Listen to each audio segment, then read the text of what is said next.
Fala pessoal, estamos aqui para mais um vídeo. Meu nome é Arthur, eu sou analista de valores imobiliários. A gente vai falar sobre o resultado da 3R Petróleo. Essa empresa, para falar a verdade, eu não queria estar falando dela agora, tá?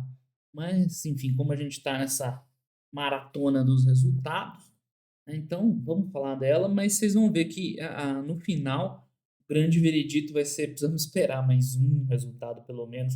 Ela está bem no meio do processo de transformação, né, que é a aquisição do Polo Potiguar. Então, o Polo Potiguar, um conjunto de ativos produtores, mas também de refinaria e tal, a gente já vai falar mais disso, mas ele é transformador para a 3R. É num tamanho, não foi num custo alto e é um tamanho que tem capacidade para transformar a empresa. Contudo, essas aquisições transformacionais nem sempre é assim, né? Só beleza, né? Crescemos, é só alegria. Tem os seus riscos também, tá? Então, principalmente, não tem muito o que falar, o valor de aquisição, valor alto, foi que um, dois, já nem lembro mais, bilhões de dólares, é um valor relevante que coloca a dívida da empresa hoje na casa de 8 bi de reais, tá? Em reais. O valor de aquisição acho que foi um bi de dólares, mas não sei quanto, é um mil alguma coisa. Mas enfim.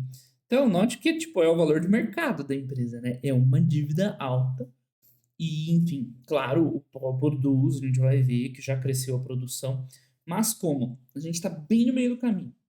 Então, eles assumiram o Polo Potiguar no começo de junho, né, o último mês do trimestre. Então, ainda não entrou todo o resultado, ainda tem custos extraordinários, o resultado financeiro ainda não pesou. Então, esse resultado agora da 3R praticamente não dá para você tirar nenhuma conclusão definitiva, porque ele é muito de transição. Claro, dá para olhar algumas coisas legais, tipo qual é a produção projetada que vai agora se estender para o terceiro tri, né, como é que ficou o endividamento, que a gente já viu ali e tal.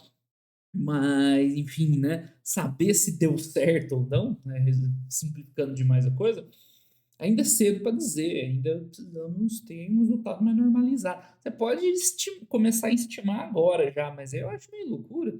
E o próximo resultado tá aí já, outubro, final de outubro, que um mês e pouco já tem aí, né, tudo de uma maneira mais fácil para a gente ver.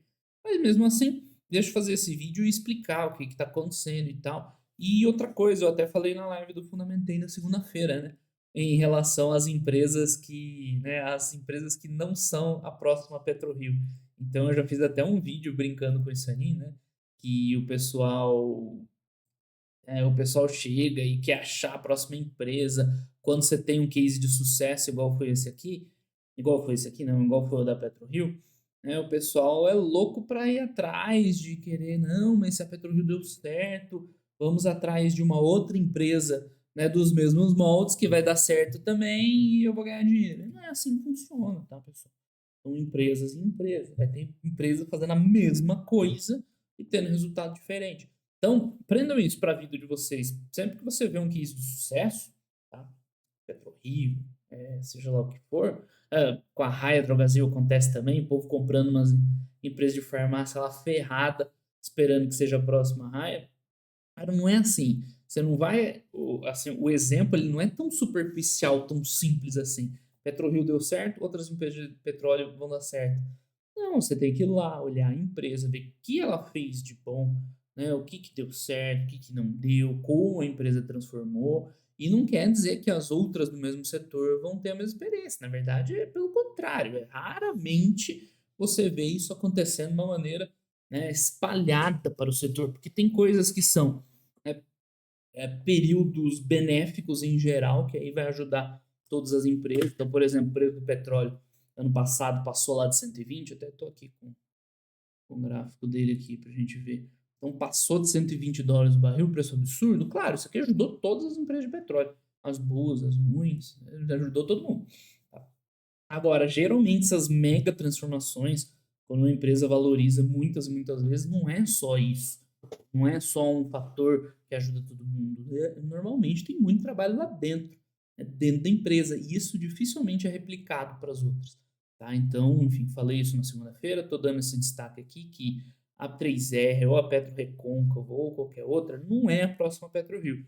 3R então não vai dar certo? Não, não é isso que eu estou falando. Ela tem até um potencial interessante. Vocês vão ver, né? Ela comprou um ativo grande, já está com uma produção legal, só que calma, tá? Tem muitas outras coisas envolvidas. O caso dela é bem diferente. Ele tem semelhanças e diferenças em relação da PetroRio. A semelhança é que, no geral, né, eles têm a mesma proposta.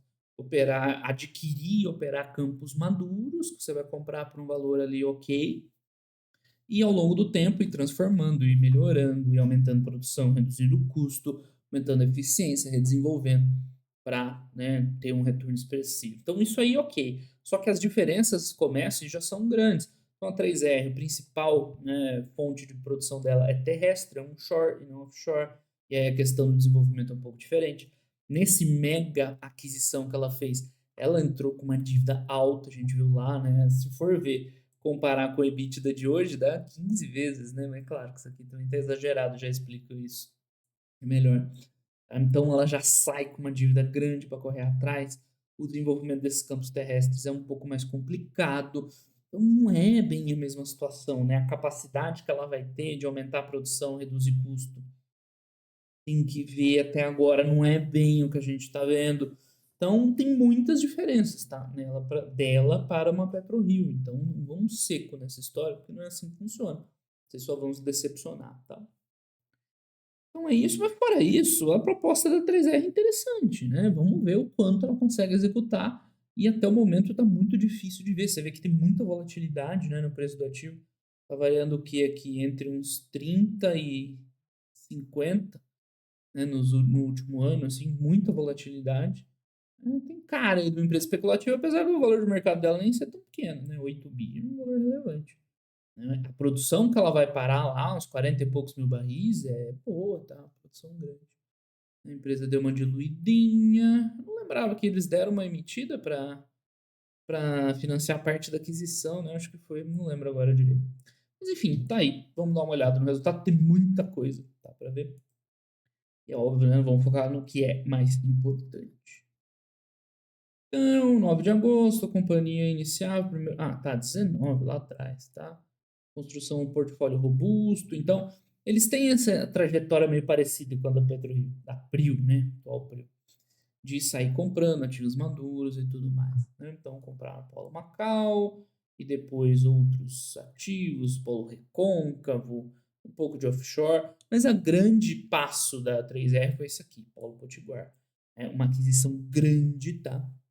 Uma aquisição, enfim, que foi um valor desembolsado pela empresa enorme, que a gente viu ali na dívida, mas que tem o potencial de jogar a produção dela para 40 e poucos mil barris de óleo equivalente, né? Que é bastante coisa, tá? Isso aqui, para uma empresa de 8 bi, é uma produção legal, tá? Então, no âmbito, assumimos as concessões, tá? Além da produção que veio com o Potiguar, eles ainda receberam de brinde, né? Tava dentro do pacote, ativos mid e downstream. O que, que é isso aqui? Upstream, tem, esse termo vai ter em algum lugar aqui, não tem aqui exatamente, mas vai aparecer no balanço. Upstream está relacionado com produção. Stream, né, tipo, é o fluxo. Né? Bom, streaming todo mundo sabe o que é, né? Uma transmissão. Então é o fluxo das coisas. O upstream é o começo, é a produção do petróleo. Então, são as plataformas offshore, são os poços onshore, né? Produzir petróleo. Midstream, meio do caminho, normalmente você está falando dos ativos de transporte, gasoduto, oleoduto e tal. E downstream, no final, né, você está falando de refinaria, de espaço para armazenagem, para transbordo, exportação, terminal, esse tipo de coisa, tá? Então, isso aí é muito comum lá fora, nas empresas lá de fora vocês vão ver bastante, aqui no Brasil não se usava tanto, né? Mas, enfim, é o termo do negócio. Então, junto com o Potiguar, os postos produtores, veio uma infraestrutura mid e downstream. Então, tem a parte, né, de gás, de transporte, principalmente de gás, tem uma refinaria, Clara Camarão, tem um terminal aquaviário. Então, isso é interessante para 3R, interessante, tá? Tem pontos negativos e positivos. Por quê? Agora ela tem, né, boa parte da cadeia, então ela consegue dar vazão a essa produção. E qual que é um grande problema da produção onshore, né, dentro, na terra? Porque na terra é muito mais difícil de você escoar, exportar. Então, geralmente, você fica na mão do teu cliente, né, na hora de negociar preço e tudo mais. Não é igual a PetroRio lá, que ela faz uma contratação, quem quiser encosta o navio ali, né, faz o offload e leva embora, né, o óleo para qualquer refinaria no mundo. Então você tem uma flexibilidade total, pode exportar, pode vender no Brasil, pode vender para para uma trading, pode vender para uma refinaria, pode fazer o que quiser. Né? Petróleo de terra não é assim, porque senão o custo ele se torna muito grande e não compensa. Então, quando ela tem, né, essas estruturas aí na mão dela, é uma certa vantagem competitiva para esses ativos que ela abarca, né? Que é boa parte desse polo aí de Potiguar e mais outros ativos que ela tem ali na região. Tá? Então é interessante, mas qual que é o lado negativo? É uma operação que a princípio não é a expertise dela, que não era o foco da empresa, então tipo, lembra, né, do case, né, exemplo PRIO, né, comprar ativo maduro, melhorar e tal, operar refino e tal, tá totalmente fora. Né?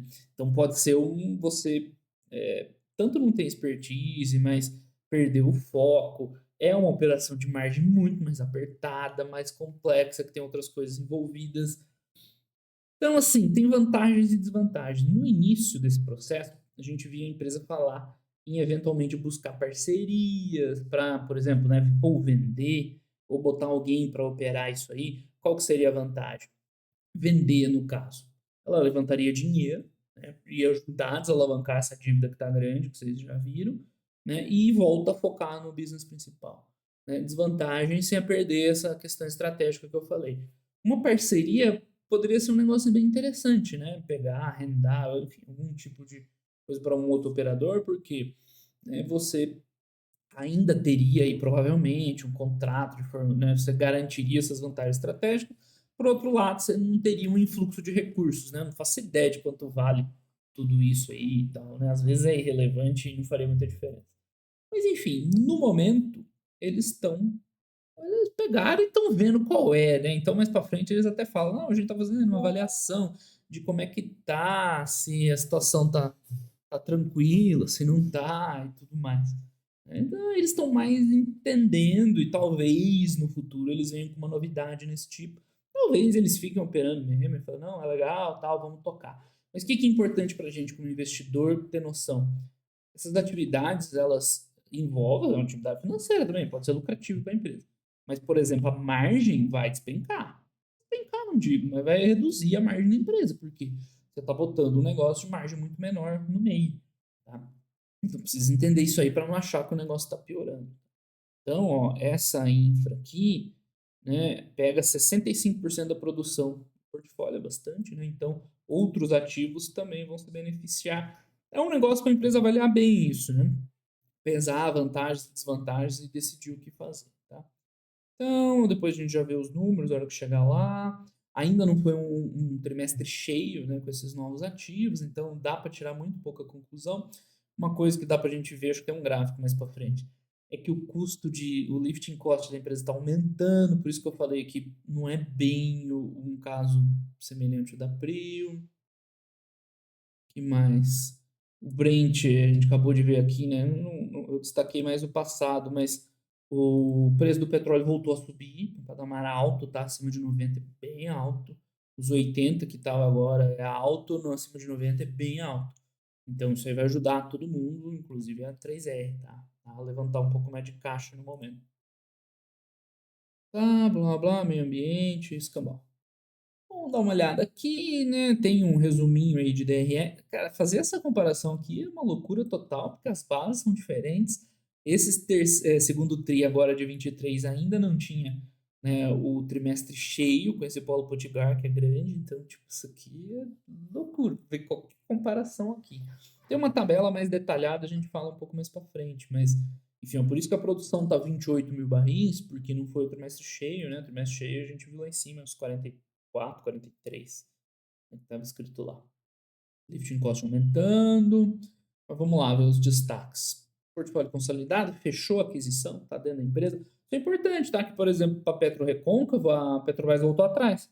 No ativo que eles estavam negociando lá, ela já tinha ganho, estava tipo igual, né? Mais ou menos na mesma fase do Potiguar, e a Petrobras desistiu do negócio. Então, ter fechado o closing foi positivo, tá? Tá, segurança, ó, é o que eles estão falando, né? O nosso foco ainda é o upstream, tá? E aí a gente tem uns outros ativos aqui, mid e downstream.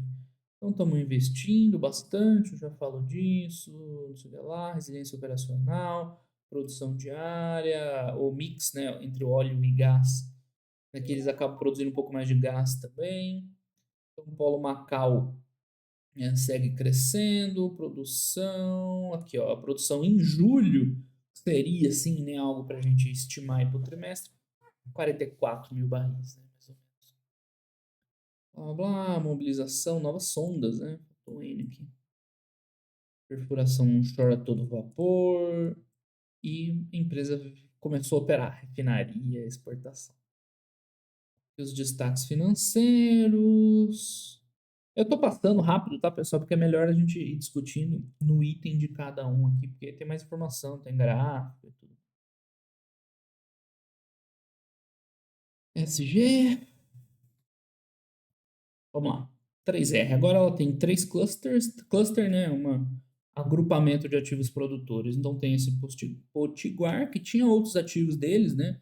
Macau, Pescada, Areia Branca, que já era da 3R, e mais o Polo Potiguar, que é esse sim bem grande, ali entre Ceará e norte do Rio Grande do Norte. Tá? Um cluster recôncavo, que é na Bahia, que é de petróleo onshore também, e o offshore, que é na bacia de Campos, um é mais para o norte, ali perto não, né? Espírito Santo, quase na Bahia já. Tá, então formação de cluster, vantagem competitiva, tá, tudo bem. Operadora, 8 nos 9 polos e só falta pescada. Então, dentro do ciclo grande de aquisição que eles fizeram nos últimos anos, já está tudo na mão deles, menos pescada que está entrando, né? Também não é tão grande, se eu não me engano. Então, aqui tem uma visão de reservas. Eu já falei para vocês que eu não gosto muito dessa visão de reservas. A maior parte dos analistas, vocês vão ver, profissionais, avaliam as empresas pelo tanto que eles têm de reserva e pelo valor presente líquido, né, da, das reservas.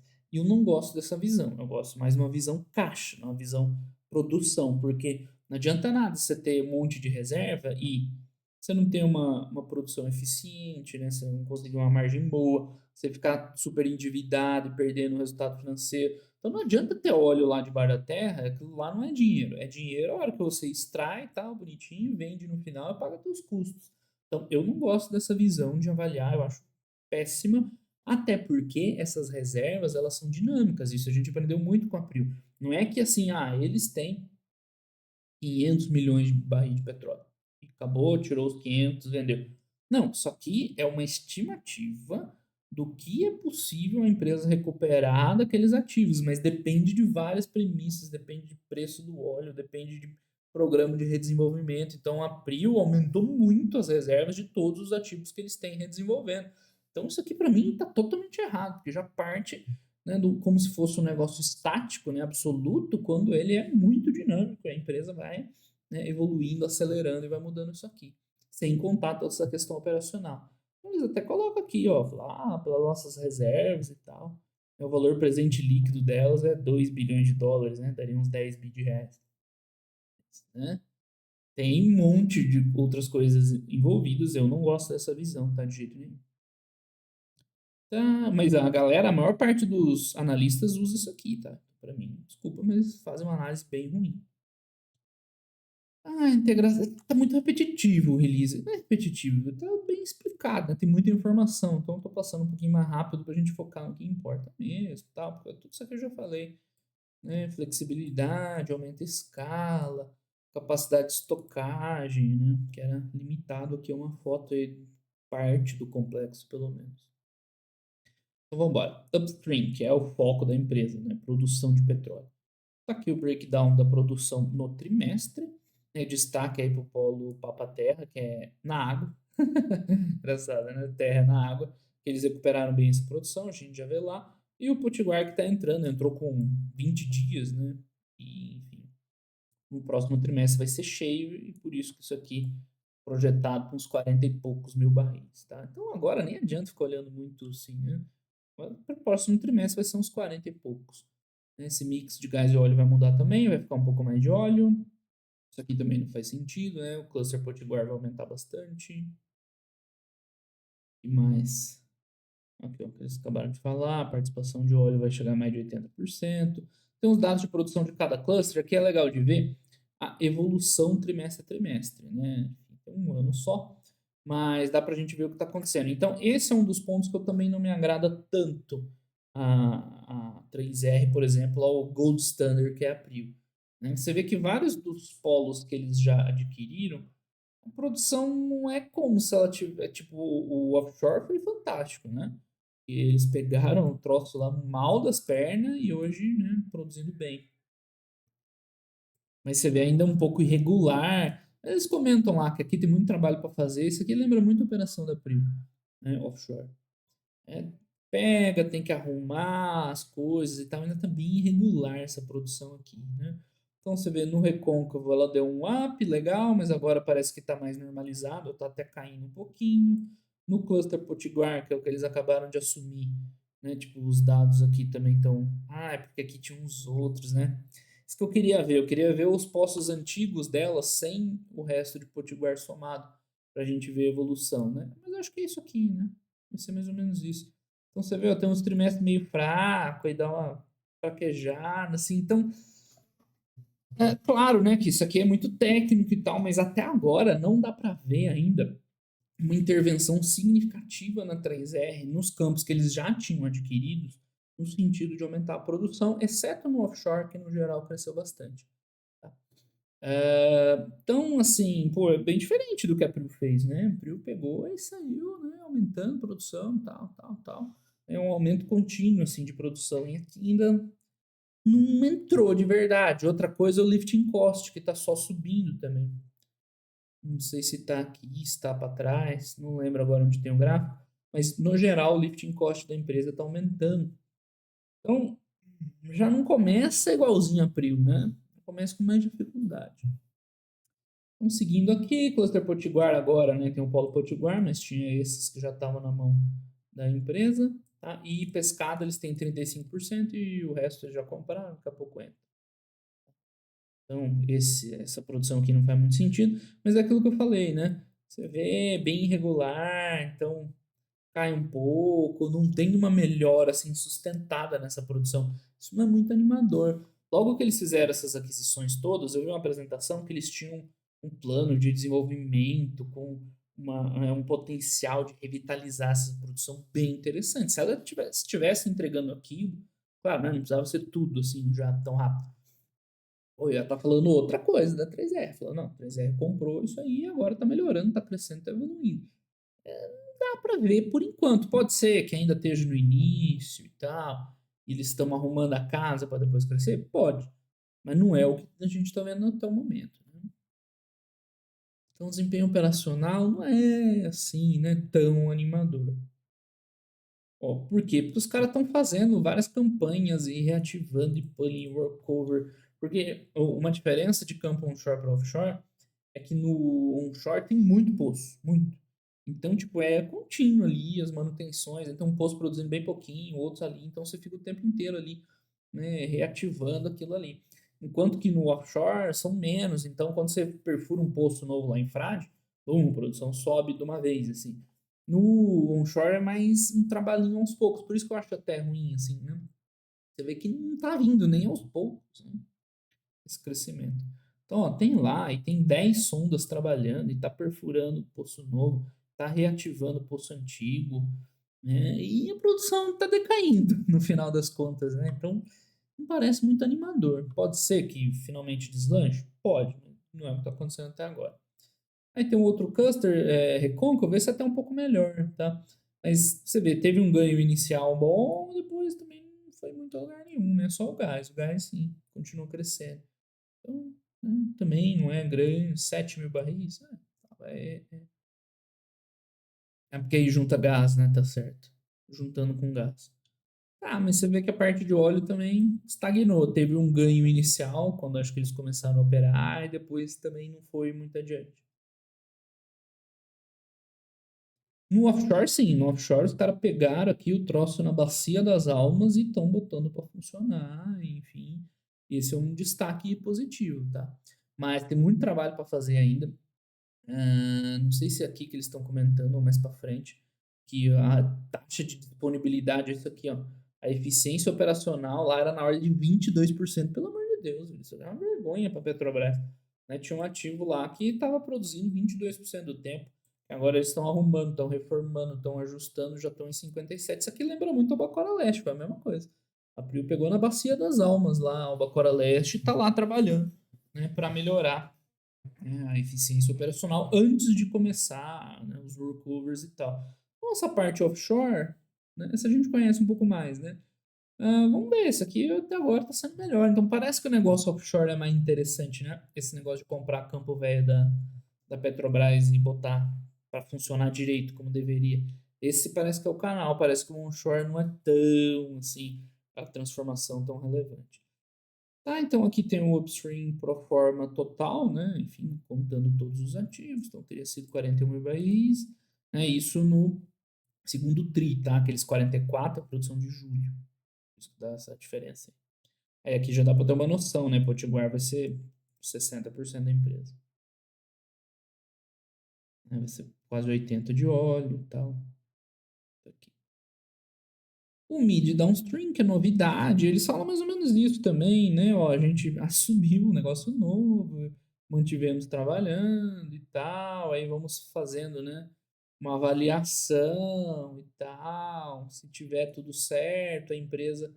Então, eles estão conhecendo melhor o ativo, né? Então, isso é um troço para se observar ainda nos próximos resultados, né? O que, que eles vão pensar, fazer, tudo mais quanto a isso. É a refinaria lá, vende muito bunker, né? Óleo pesado dos campos terrestres. Tá vendendo muito bunker, que é combustível de navio. Mas o resto é gasolina. Diesel é pouquinho. O que, que é o verde escuro? Nossa, nem tô conseguindo ver o que, que é o verde escuro. É gasolina, querosene de aviação, diesel. O bunker é esse verde claro. Deve ser hatch, sei lá. Então, eles estão falando, ó, esse começo não tome como exemplo, porque nós estamos conhecendo ainda, desafio operacional. E tá correto, né? Então, tá cedo ainda para falar alguma coisa sobre isso. Comercialização aqui tem umas coisinhas legais, né? Primeiro, ter esses ativos, mid e downstreams, são interessantes, dão flexibilidade para a empresa e tudo mais. Aqui ela abriu, não faz tempo que eu não olhava o resultado da 3R, eu não lembro se eles tinham todos esses detalhes, a quantidade de desconto do óleo. Que era uma preocupação que eu tinha, né? Eu sempre vi que o óleo terrestre tinha um desconto muito grande para as condições de negociação. E não é grande não, tá? $4 por barril, tá tranquilo. Tem um outro lá que é 2. Preço de gás eu não entendo nada, tá? Então vou ficar devendo para vocês. Mas o desconto dos postos dele não são ruins, não, tá? E Recôncavo é $2. Pô, tá muito, muito competitivo, tá? Agora, esse aqui do Papa Terra, cadê? Isso aqui é ridículo. Tem $15 por barril de desconto, pelo amor de Deus, tá? Isso aqui a empresa tem que rever e dar um jeito de melhorar, porque, pelo amor de Deus, isso aqui tá indo $15. Tudo bem que o petróleo tá 90 agora, né? Não tá nos 40, mas não faz sentido nenhum rodar com um desconto desse. Não sei se tem a ver com condições de mercado, igual a Prio mostrou, né? Principalmente passando do ano passado para cá, que eles estocaram óleo nas ilhas virgem porque tava um desconto muito grande, né? Então, coisas desse tipo. Desempenho financeiro. Agora a gente vai ver o que, que dá para, né, ter umas sacadas aí desse resultado. Lembrando que tá a base de comparação aí, né, toda bagunçada, com apenas, né, 20 dias de operação de Potiguar no resultado e tudo mais. Essa tabelinha aqui já dá para a gente ver um pouquinho melhor, tem mais detalhe. Então, eles separam a parte de produção, a parte lá das refinarias e afins, e para ter uma noção da 3R, né, descontado. Não descontada, né, mas ajustada um pouquinho melhor, né? Claro que ainda continua a participação proporcional de Potiguar aqui bagunçada. Então, assim, o que, que dá para a gente ver? Primeiro, esse mid downstream não é deficitário, né, mas é uma margem justa. Então vai ter um impacto negativo na margem da empresa, ó, até pensando que a receita, né, vai receitar muito esses ativos e vai sobrar pouco lucro. Então vai impactar todas as margens por causa disso, que não é um problema. É natural, faz parte. Tá? Então, isso aqui é uma coisa importante para levar em conta nas próximas análises. Claro, né, não é deficitária, vírgula, né, porque você tem que considerar a parte corporativa, de eliminação e tal. O que, que é essa eliminação? É porque como você está vendendo óleo para você mesmo, né, produz óleo e vende para a refinaria para ela mesma, você não pode faturar nas duas pontas, né? Não faz sentido. Então, a eliminação é o resultado que você tira, esse que está dobrado, né? Quando você vende para você mesmo ou presta serviço para você mesmo. Aí você tira para chegar no resultado da empresa consolidada, né? Tem gente que pergunta isso da Petrobras. Não, a Petrobras não vende para ela, na refinaria, como é que tem custo? Não tem, porque ela contabiliza os custos, mas ela está numa ponta na outra. Então, isso aqui é irrelevante, tá? Que mais? Olha só a comparação desse trimestre com o segundo do ano passado, só para a gente ter uma noção, né? Já que veio um EBITDA de 200 milhões, bem parecido com o do ano passado, você pode pensar, pô, mas, né, que história é essa? A gente aumentou pra caramba a nossa produção e tá com o mesmo EBITDA? Então, vamos por partes. Primeiro, no ano passado, esse foi o período bem que o preço do petróleo estava nas alturas, né? Metade de 2022 aqui, né? Segundo trimestre. Maio, junho, julho. Quanto? Segundo tri é abril, maio, junho, né? Tá aqui. Exatamente isso aí. Preço de petróleo nas alturas. Então a empresa receitou muito no ano passado, mesmo estando com a produção abaixo, né? Você vê aqui. Tá, a receita aqui, né? Ela é bem relevante, porque aqui entra o custo, caramba. Agora tem que pensar um pouco também, porque esse custo aumentando é curioso, velho. Esse aumento expressivo de custo só com esses novos ativos. Mas enfim, a empresa receitou muito por causa do preço lá atrás do petróleo tá alto. Então o lucro bruto ele até caiu em relação ao ano passado, tá? Óbvio que a margem também impacta muito aqui. No lucro operacional segue caindo e aí você vê que no lucro líquido dobrou. O que aconteceu? Resultado financeiro. Então, esse vai ser um ponto fundamental para ser acompanhado a 3R nos próximos resultados, tá? Porque foi positivo nesse TRI. Aí você me pergunta, como que foi positivo? Bom, também não tem uma resposta, né, exata, mas o que acontece?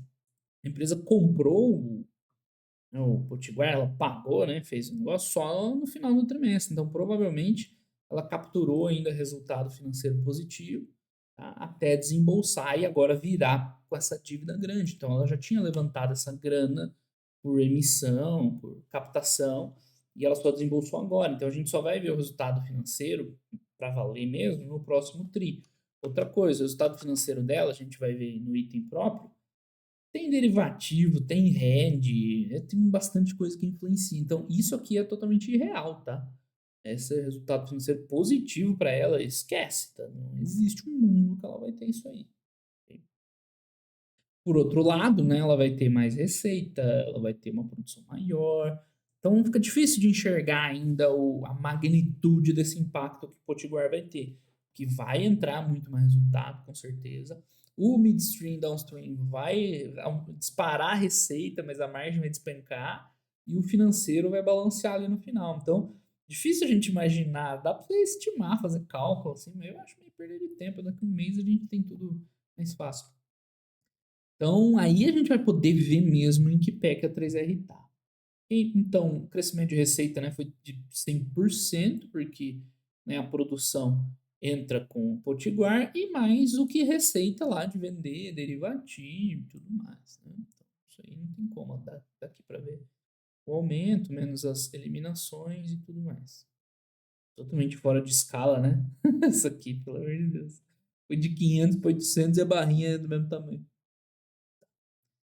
Então, receitou mais, não sei o que lá, todos os clusters, vendeu tanto de óleo. O que me chamou a atenção agora, gravando o vídeo que eu não tinha visto antes, esse aumento de custo de produto aqui dentro do upstream. Se isso aqui estivesse no midstream, normal, né? Isso aqui eu achei muito alto. Bueno, que vende óleo, que vende gás, preço médio e blá blá blá blá blá. Pro terceiro trimestre já vai ter um preço de Brent mais alto, né? Que a gente acabou de ver ali. Então o preço de Brent vem caindo desde o ano passado, normal. Só que agora a gente viu, já tá nos 90, né? Então deu uma invertida essa curva, vai vir uma receita um pouquinho mais forte, tá? Gás eu não entendo muito, sinceramente, tá? Que pé que tá, como é que tá, como é que não tá. Vou ficar devendo para vocês, já que 20% dela vai ser a produção de gás, né? Não é irrelevante, tem que ver um pouquinho melhor. Então, os custos aumentaram demais também, né? Dobrou a receita, mas aumentou 300% os custos, principalmente por conta disso aqui. desculpa, isso aqui, né? Mid downstream, tá? Então ainda precisa ver um pouco mais, né, acomodado e tal, para ver em que patamar vai sustentar esses custos aí e a rentabilidade da empresa, principalmente considerando que tem uma atividade de margem mais baixa lá dentro, tá? O CPV do upstream subiu muito. Insumos não foram vendidos. Cara, tá muito confuso o resultado, tá? Despesa geral administrativo cresce também, né? A empresa está crescendo, não tem como, né? Tá aumentando. Vai, a produção mais que triplicou de pouco tempo atrás, então normal isso aqui. E tem despesas extraordinárias, então os impairment que sempre vem com aquisição. Esse balanço está todo tumultuado, né? Então, o lucro bruto foi abaixo, né? Por enquanto ainda não quer dizer nada. O resultado financeiro, isso aqui, tá? Esquece, é totalmente extraordinário. Então, ó, teve resultado de aplicação financeira, porque ela estava com a grana em caixa, que ela usou para pagar, né? Mais no final do trimestre. Aí tem marcação no mercado de dívida, no hedge de Brent, hedge cambial, coisa de dólar, mano, caos também. Mas tem uma certeza que isso aqui vai pesar para a empresa a partir do próximo TRI, tá? Hedges e dólar e Brent à parte, vai pesar pra caramba para eles. Tá? Falando em hedge, tá? Lembra nos vídeos antigos da 3R que eu falei que os caras travaram a produção no preço muito baixo de petróleo? Isso aí prejudicou muito a produção dela no ano passado, a receita dela no ano passado, né? Então, isso aqui é uma coisa boa para acompanhar. Então, eles fizeram um hedge de Brent a 8 mil barris de petróleo, tá? Ok, eles redearam uma parte só. E qual que é o problema? Eles redearam 80 e o petróleo agora está 93. Então, ao vivo que hora que eu estou gravando. Certo? Então, o hedge é isso, é uma faca de dois gumes, né? Você protege a tua receita, principalmente quando você está em dívida em dólar, né? Ó, eles fizeram um collar aqui que tem mais espaço para capturar alta, né? Até 97. Mas, enfim, você protege a tua receita, porque qual que é o risco aqui para PetroRecon, para 3R? Agora a questão com essa dívida de 8 bi é o petróleo cair para 30, 40 e ferrou, porque aí não vai gerar caixa para desalavancar, nem para pagar os juros da dívida, a empresa, se ficar muito tempo, fale. Tá? Então é complexo tomar essa decisão, né? Eu acho que é mais seguro pensar em redear a produção e tudo mais. Porque o risco, se der errado, é muito grande. Aí o petróleo está acima do valor redeado, é paciência. Deixa de ganhar dinheiro, nunca quebrou ninguém. Agora, se você vê uma queda do preço de petróleo, ela com esse endividamento, faz um estrago violento. Por que, que aquela queda lá de 2020 para abril foi tranquilo? Então, não tinha dívida, não tinha grandes obrigações, o custo de extração dela era muito baixo. Então, para ela deixou de ganhar dinheiro em 2, 3, 4 meses, mas não teve grandes impactos. Agora, a 3R não está nessa situação. Então, é uma coisa a ser observada aqui em diante. Eles falam, manterá o RED e tal, curvas de produção. Então, né, com projeção em patamares de 55 para os 12 meses e 40% para os 24 subsequentes. Então, né, dá a impressão, isso aqui tá, já tá contratado, isso eu não tinha entendido, né? Por mim, isso aqui, eles ainda estavam manifestando essa intenção de contratar esse head à medida, né, que entrasse a produção de Potiguar. Agora, mas é pouco, não, era o que eu tinha pensado mesmo, são poucos barris, né? 2 mil, 5 mil, isso é 44, 50% do que eles já tinham, não da produção nova de Potiguar. Então, voltando ao que eu queria dizer desde o começo, agora que a produção vai para 40, e aí? Eles vão redear 20 mil barris, 30 mil, todos os 40, vão ficar só com esses 8? Então, isso é uma coisa para olhar de perto. Essa estrutura aqui de collar acaba que você, né, consegue aí ter uma flexibilidade maior. Os caras até agora não estão perdendo nada. Mas, né, os NDF, que é o que eles faziam antes, né, esse já, né, já está abrindo mão de resultado. Mas qual que é a diferença? Aqui você paga, né? Aqui para você montar lá uma operação estruturada com opções, não sai de graça. Esse aqui meio que sai de graça, né? Então, enfim, esse é um ponto para se observar para o futuro, porque esses 8 mil barris hoje, para eles, não é tão relevante, tá? Então, né? Tá redeando ali o quê? Um quinto da produção, né, mais ou menos. Então hoje não é tão relevante. Mas com essa produção nova aí na casa dos 40, o que eles vão fazer? Vão redear só essa parte terrestre, vão redear a parte offshore, vão redear metade de tudo. Então, coisa para se acompanhar, tá? Então, lucro líquido, cara, esse lucro líquido nem dá para considerar, tem um monte de coisa diferente, umas positivas, outras negativas em cima. Então, não façam nenhum estudo, nenhuma projeção com base nisso aqui, tá? Lifting cost, tem um gráfico? Não tem, né? Eu lembro de ter visto um gráfico de evolução de lifting cost. E pelo que eu me lembro, ele estava subindo, tá? Eu posso estar enganado, mas é uma coisa que me incomodou um pouco. É, aqui dá pra ter uma noção. Eu vi em algum lugar, tá? Não vou saber explicar pra vocês onde. Mas que, tipo assim, o lifting cost tá subindo, né? É um outro sinalzinho, assim, não muito legal pra empresa. O ano passado tava com 13, bem redondinho, né? Tem 20 e poucos. Ah, tem novos ativos e tal, que a empresa ainda vai alcançar a eficiência, beleza, né? Mas, porra, PetroRio, quando entra os ativos novos, já começa a cair, né? Os caras são mais eficientes nesse sentido. Então, outra coisa a se observar, né? É bom que isso aqui volte a cair no futuro. Por que o lifting cost deles está subindo? Porque eles estão fazendo muita intervenção, né? Muita intervenção e tal. E aí a produção não dispara. Então, não parece tão legal essa história aí, né? Você vê que isso aí é uma média, tem lifting costs distintos em tudo quanto é lugar e tal. De repente, fazendo uma análise mais pente fino aqui, dá pra ver que tá mais tranquilo. Você vai de Papa-Terra é muito alto, velho. Esse campo é muito esquisito, né, de Papa-Terra. Um desconto no Brent muito grande, um custo de extração muito alto. Meio esquisito. Eu me lembro da Prio falando um tempo atrás, porque isso aqui tava no bloco de licitação permanente. É tipo assim, tava na prateleira para vender. Quem quisesse só chegar para Petrobras e falou, ô, me dá isso aí. Né? E aí o pessoal perguntou para a Prio um bom tempo atrás se não interessava, eles tiveram falado que não. Não, a gente olhou e não fazia sentido pra gente. Enfim, mas é esquisito, né? Muito alto o custo de extração. E, enfim, aquela alta de 13 para 20 e poucos que a gente viu pode ser um efeito mix, né? Quanto que é o de Potiguar novo? Já tem? É 23, né? É alto. Enfim, não é muito animador, tá?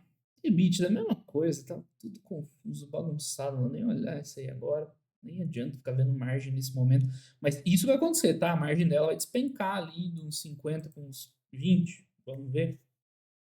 E é normal, tá? Faz parte do negócio a partir de agora. Então nunca vocês vão fazer conta nenhuma com a 3R usando receita, tá? De jeito nenhum. Tem que ajustar para esse novo patamar de margem. Capex, esse é um outro ponto que tem que ser observado daqui em diante, tá? Até então, ok, não era nada demais. Se a gente for ver aqui o histórico, né? Tá, que agora entrou as aquisições aqui, não dá para ver. Mas, enfim, o Capex dela, sem aquisições, né? Não era nada expressivo. Agora, né, não pode dar muito mole, porque se ela começar a gastar muito aqui no Capex, vai fazer o quê com a dívida, né? Resultado financeiro comendo. Esses custos aqui todos. E você precisando desalavancar, né? Tem que sobrar dinheiro. Então, enfim, ao mesmo tempo tem que investir para melhorar a produção. Então, esse equilíbrio de CAPEX aqui vai ter que olhar cuidado. 200 milhões de reais foi bastante num trimestre. Tá? Então, e aí? Ela vai precisar manter um CAPEX elevado, mesmo a produção não subindo tanto, o lifting cost aumentando e agora com a dívida grande, né? Aqui é um ponto de atenção também, ver se vai caber esse CAPEX dentro da realidade nova da empresa de geração de caixa, né? Então, né, geração de caixa, também não preciso falar, vai depender, né, dessas mudanças todas aí. Mas você vai nesse trimestre, ela gerou 200 milhões e investiu 208. Não dá para ela investir todo o FCO dela a partir de agora, tá? Vai ter que usar um pouco para desalavancar, senão o custo financeiro vai comer essa dívida e ela entra num buraco e não sai mais. Isso aqui tem que mudar para um patamar mais sustentável. Claro, né?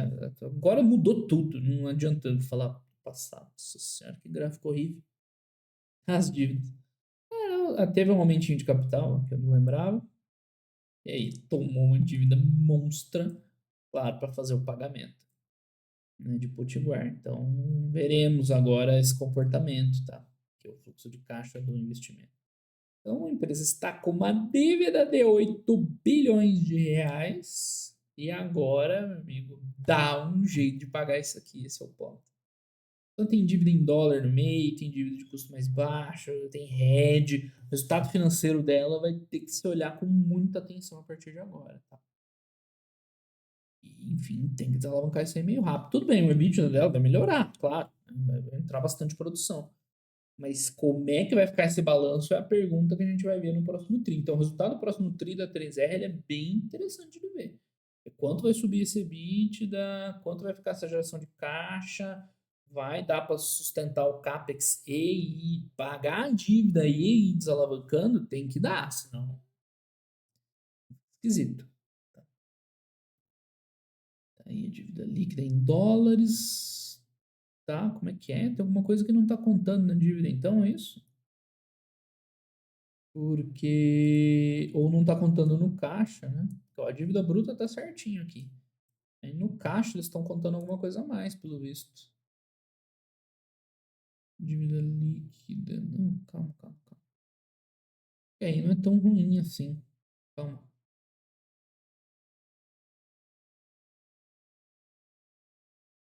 Taxa equivalente de caixa tá um valor. Tá, não, é mais ou menos isso mesmo. Ah, não, isso aqui é em dólar, né? Não, então eles estão contando com caixa bem maior. Ah, blá, blá, blá, blá, blá. Pô, não tem muito detalhe sobre o caixa dela, né? Seria importante ver o que, que eles estão contando como caixa.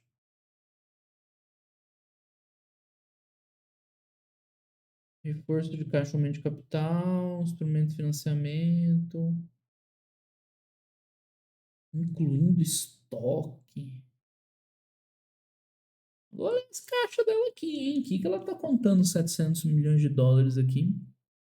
Aplicação financeira, não, onde que é? É numa 3R Lux, empréstimo garantia. Olha nisso aqui, tá? Olha no que ela tá contando de caixa para entregar uma dívida líquida menor, tá? Bastante atenção nisso aí. Vamos ver aqui no balanço patrimonial. O que dá pra gente ver? Tá, esse é o valor que aparece no Fundamentei. Ok. É, eles têm 2,5 bi de aplicação financeira. Agora, estoques, aquilo ali é esquisito, hein? Aquilo ali, esquece lá, tá? E esse valor aqui, a princípio, ok, né? Se for realmente tiver 2,5 bi de aplicação financeira, é um caso parecido com o da VEG, né? O dinheiro está aplicado, logo não aparece no caixa, mas é dinheiro, dinheiro mesmo da empresa e tudo mais. Não, merreca aqui. Mas contar com essas outras coisas para dívida. Não, tá?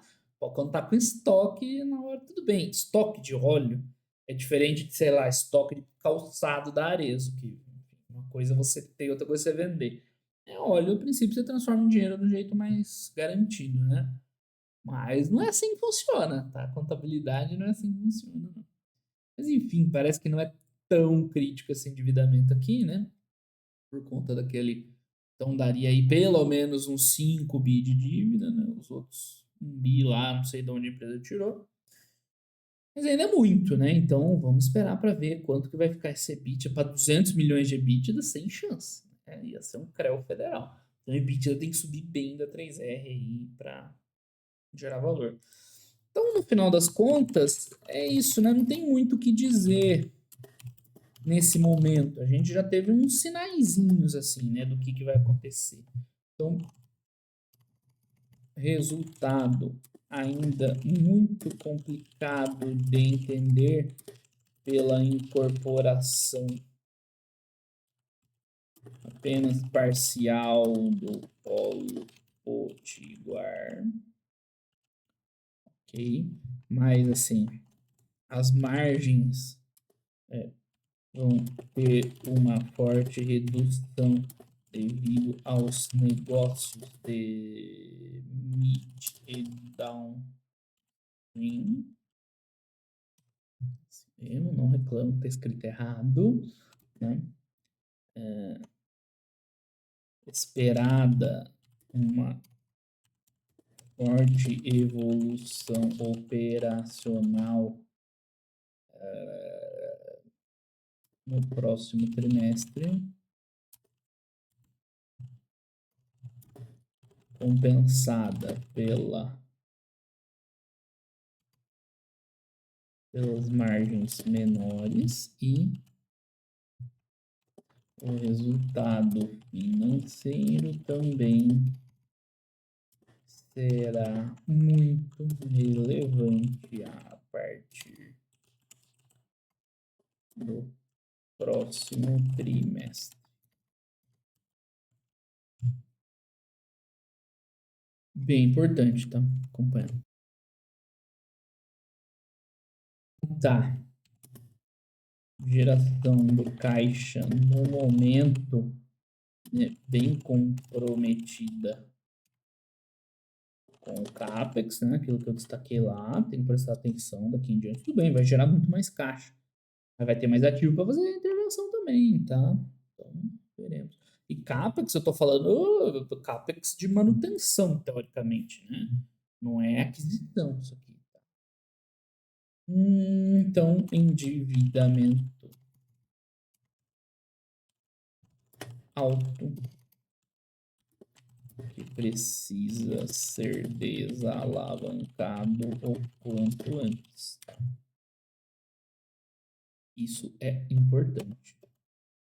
Se eu compensar aumentando a produção, mas tem que aumentar muito esse resultado para ficar carregando aí 5 bi de dívida que seja, com tranquilidade, ainda mais enquanto os juros estiverem altos, tá? Então, a 3R passou por uma aquisição transformacional neste trimestre, mas ainda é cedo para tirar conclusões, já que os resultados ainda estão sendo parcialmente contabilizados, tá? É muito importante que a empresa atinja um equilíbrio a partir de agora para equalizar a dívida e seguir com a evolução operacional, tá? E aqui eu tô falando de tudo, né? Tudo. Então, primeiro, isso. Primeiro, né? Ver o quanto tá entrando de dinheiro, quanto estão produzindo, vendendo. Aí, tentar dar uma otimizada naqueles descontos e tudo mais. Fazer o trabalho para melhorar a produção, para aumentar a produção, para reduzir o lifting cost, que tá, né? Bem ruim os números, né? Com o caixa gerado, né? Equilibrar esse CAPEX para sobrar dinheiro para pagar os juros da dívida e diminuir um pouquinho o endividamento. Aí ela começa a respirar e mirar lá na frente. Mas agora o que ela precisa fazer? E tá muito difícil de ver ainda, não faço a menor noção. Acho que tentar estimar agora é meio perda de tempo, porque tem muita incerteza. Mas né, é importante para ver o quanto ela vai estar dando de EBITDA no próximo TRI. Quando o EBITDA vai crescer, a receita vai crescer muito, tá? Mas quando o EBITDA vai crescer, então, quanto isso vai se refletir em FCO, né? Com FCO, né, favorável, né? Vai dar para manter o CAPEX vigente, vai dar para pagar o resultado financeiro, custo da dívida, vai sobrar um dinheirinho para reduzir a alavancagem? Essas são as perguntas para o próximo TRI. E subsequentes, claro, né? Mas no próximo TRI vai dar para ter uma noção. Não tinha dado nota para ela ainda. No próximo TRI já vai dar para dar uma noção assim, de momento. E ela vai ter que seguir fazendo um bom trabalho na produção, em tentar melhorar, né, expandir um pouco a produção, em reduzir lifting cost, administrar a dívida, fazer um CAPEX consciente. Tem muito serviço pela frente para 3R até a gente chegar lá e falar, não, interessante, está gerando valor. Por enquanto, para mim, ainda é uma incógnita, vou deixar a notinha 4 na confiança, né, que o pessoal fez um negócio interessante, que com o tempo vai melhorar. Mas tem muita incerteza ainda, tá? Muita incerteza em cima da 3R. Não é só porque ela é uma empresa júnior de petróleo que é só alegria esperar ela dar o retorno que a PetroRio deu, tá? Tem muita coisa para ver, para a empresa entregar e para a gente como investidor acompanhar, ok? Então era isso, pessoal. Não, eu achava meio prematuro fazer o vídeo da 3R esse trimestre, de fato foi. Mas essa é uma que no próximo trio vai valer a pena olhar, para ver aí, né, como estamos. Mas vocês já viram quais são os desafios, né, onde estão os pontos principais, para ver que não é tão fácil, né, não é igual a só abril. A Enalta tá lá sem produzir, a Petro Recôncavo teve ativo devolvido lá, né, a Petrobras cancelou a aquisição, então não é tão simples assim. É isso aí, pessoal. Por hoje é só. Um grande abraço aí pra todo mundo. Até os próximos vídeos. Valeu!